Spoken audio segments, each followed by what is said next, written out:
अब मैं आपको और आसान तरीके से समझाने जा रहा हूं, जिससे कि आप की आंखें खुल जाएंगी, आप अपनी आंखों से देख सकेंगे। आप जानते हैं कि हम में और हर किसी के शरीर में करोड़ों बैक्टीरिया हैं, जो जीवन का परिचय है। करीब करीब जितनी सारी दुनिया की जनसंख्या है, हर किसी के शरीर में उतने ही बैक्टीरिया मौजूद हैं, जिन्हें हम गुड बैक्टीरिया कहते हैं। वे आपके ही शरीर में जन्म लेते हैं और आपके ही शरीर में मर जाते हैं। हर रोज पैदा होते हैं, हर रोज मरते हैं।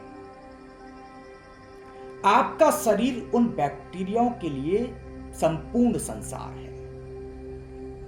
उससे बाहर उन्हें कुछ नहीं चाहिए। उनके चांद, सितारे, सूरज सब कुछ आपके ही भीतर है।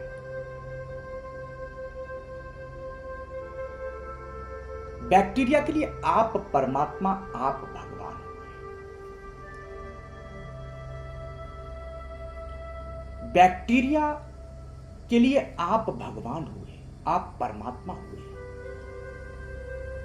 वो आपकी आराधना कर रहे हैं, पूजा कर रहे हैं, आपको पूज रहे हैं। लेकिन क्या आपको पता है कि आपके ब्रह्मांड रूपी शरीर में असंख्य की संख्याओं में बैक्टीरिया पैदा है और वो आपकी पूजा पाठ कर रहे हैं, वो आपको पूज रहे हैं? नहीं पता। आप समझिए कि वो बैक्टीरिया, वे किसी को परमात्मा मानते होंगे तो किसको मानते होंगे? क्योंकि वे तो आपके शरीर में ही रहते हैं, तो निश्चित ही आपको परमात्मा मानते होंगे।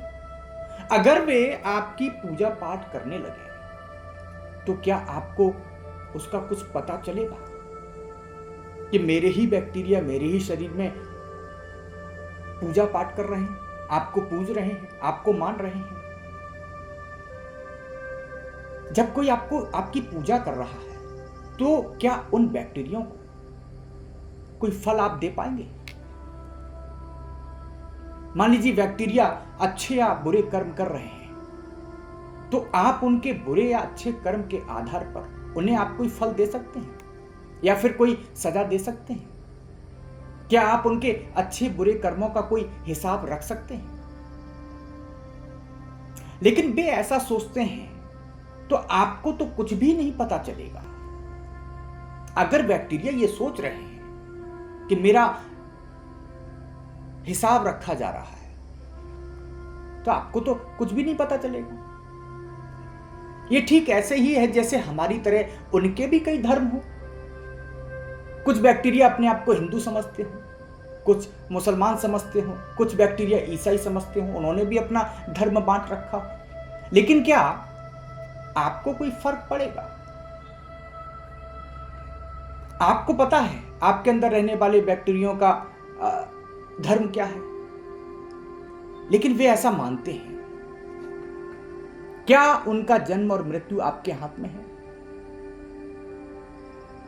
जबकि बात बिल्कुल उलट है।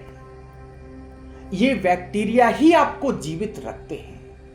अगर ये सभी मर जाए बैक्टीरिया, तो आप एक पल भी जीवित नहीं रह पाएंगे। किसी डॉक्टर से जाके आप पूछिए तो वह आपको बता पाएगा कि अगर आपके मुंह में छाले या जख्म हो जाते हैं तो उसका कुल कारण इतना होता है कि मुंह को प्रोटेक्ट करने वाले बैक्टीरिया की लेयर हट गई है, जो आपके मुंह के अंदर की खाल को सुरक्षा देती है। तो हर जर्रा चमकता है अनबर ए हिलाई से, हर सांस ये कहती है कि हम हैं तो खुदा भी है। ये बिल्कुल ठीक है कि हर जर्रे जर्रे में उसी परमात्मा की रोशनी है, उसी परमात्मा की चमक है। लेकिन परमात्मा तभी तक है जब तक आप हैं। अगर आप नहीं हैं तो परमात्मा का कोई अर्थ नहीं रह जाता। अगर इन दो उदाहरणों से भी आप परमात्मा को समझ नहीं पाते, तो मुझे नहीं लगता है कि किसी और तरीके से आपको परमात्मा को समझाया जा सकता है, परमात्मा को दिखाया जा सकता है, परमात्मा को महसूस कराया जा सकता है।